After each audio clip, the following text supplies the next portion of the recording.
And Reuben, you're in Brisbane now, but you were out in Liverpool for the coalition campaign launch.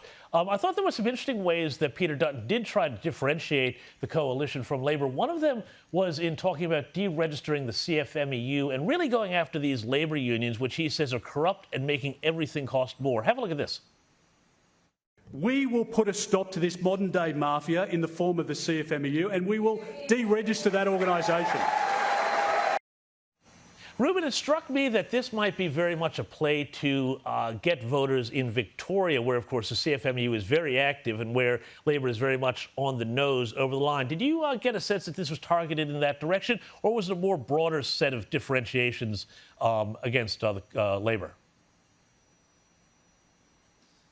Well, of course, the speech was being delivered in Western Sydney, James, but Peter Dutton undoubtedly was talking to Victoria there. The coalition needs to pick up seats in the state of Victoria. While visiting Victoria, Peter Dutton has been taking aim at the government's economic management, trying to link the federal government to the state government down there. CFMEU has also been a hot topic, and it does play into the base. You heard there the crowd roar after Peter Dutton made his comments about the CFMEU, although I'm not sure whether your average punter in Western Sydney or in WA is really paying that much attention to the CFMEU, so we'll wait and see whether these remarks wash with voters. And Cam, I wanted to come back to you here on another issue of differentiation between the two parties. It struck me from the very start of this campaign that Labor has been running a very female-targeted program and that this has been the strategy all along. I think we have a little bit of him talking about things that I think are designed to go for that female vote. Have a look. Australians chose Labor to deliver cheaper childcare, save bulk billing from freefall, rescue aged care. All of these sorts of care economy things, were you surprised or not surprised, I guess, to see so much of this focus on that caring economy, which I would say would be trying to wedge Peter Dutton away from the female vote, which we know from many polls he has a problem with?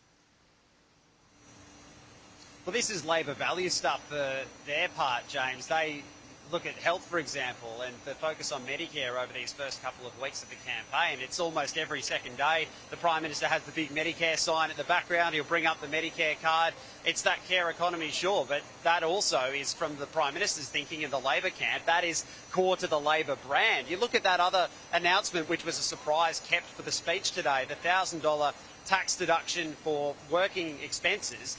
That really is targeted at people who work from home. That is a direct attempt, James, to capitalise, you would think, on the coalition backing away from essentially what it wanted to do, which was end work from home for public servants. The $1,000 could go to things like a new desk or a new chair or a new stationery or some home office setup like a laptop or something else. That's why Labor has targeted that in the speech today. So maybe there is an element of thinking there, but at the same time, the care economy is huge in Australia. We're going to need a lot more workers, as both sides acknowledge, in aged care, in health care, in all those sorts of service-dominated industries. So perhaps there might be some part of that at play, James, but that really is, for the thinking of this Labor camp, a core to their branding and a core part of their pitch to say, look, we're the party of Medicare, that's what they say. We're the party of healthcare, of supporting working from home. And that was certainly a key theme of this speech, but it has been right throughout these opening weeks. Yeah, and, you know, we saw the coalition try, Reuben, to move away from this idea that Peter Dutton is just the tough guy, that he's got a caring soft side, too. They played this little video. Have a look. Hi, Dad. How have you been? Thought I'd check in, see how you're doing. Hey, Dad. I just thought I'd jump on here quickly and make a little video for you. My first day back at work today. Hey, Dad. How are you, mate? I'm sure you've been flat out lately. The potato head thing was all a bit of a joke to us. We still often call you Mr. Potato Head. I'm pretty relaxed. I can give back as good as I get. Reuben, a definite attempt there to humanize Peter Dutton, to make him look, you know, a little less like the tough guy. But did they leave it a little too late? Has the coalition left a little too late to introduce Peter Dutton and his family and this side of him in the campaign? This attempt started even before today. Earlier in the week, Peter Dutton was giving a speech in Perth where he spoke about when, as a police officer, he had to deliver messages to families that loved ones had committed suicide, for instance, which is something that many of us would never have to grapple with. But you got a sense of Peter Dutton's softer side then, talking about his dad after his dad suffered that medical emergency earlier in the week. You also saw a softer side of Peter Dutton when he was talking about his dad being stoic and a tough man. He almost choked up, as close to choking up as we've ever seen him come. So I think this video really, it does, as you said, try to soften him. Whether it is too late, we'll wait and see, but a lot of voters still find Peter Dutton to be that hard man and have that hard exterior. The Coalition is attempting to work on that. Well, yeah, and I guess at tough times, call for a tough guy, and I think that's the other part of the Coalition strategy.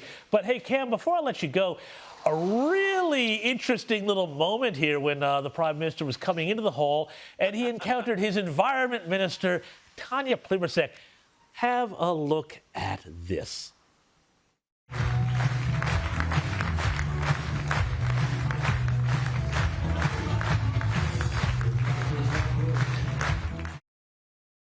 Yeah, that was a little Aukies there, Do we go for a little hug, a little, no, I think we'll just do a little dance and move on. What did you make of that, Cam? Oh, it's a bit of a swing and a miss, that one, James. Look, they're pretty close quarters down there. I do note that there was some real question mark over whether we would see those two together at all in this campaign. I was in Sydney a little earlier with the Prime Minister's team where Tanya Plibersek did appear for the first time. We were there at Paddy's Markets. And look, this was a real lingering feature of the visit to Western Australia where we are at the moment. We're in Perth, about to hop on the plane.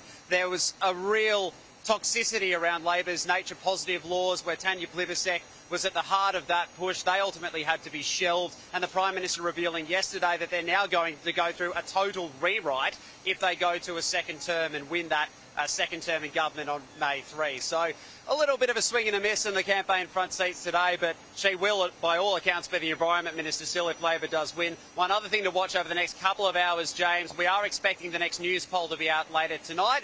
It won't, of course, account for what we've heard from the speeches today, but where that will be fascinating as we approach that halfway mark of this campaign. Absolutely, it will. And if it drops during this program, we will bring you the results as they develop.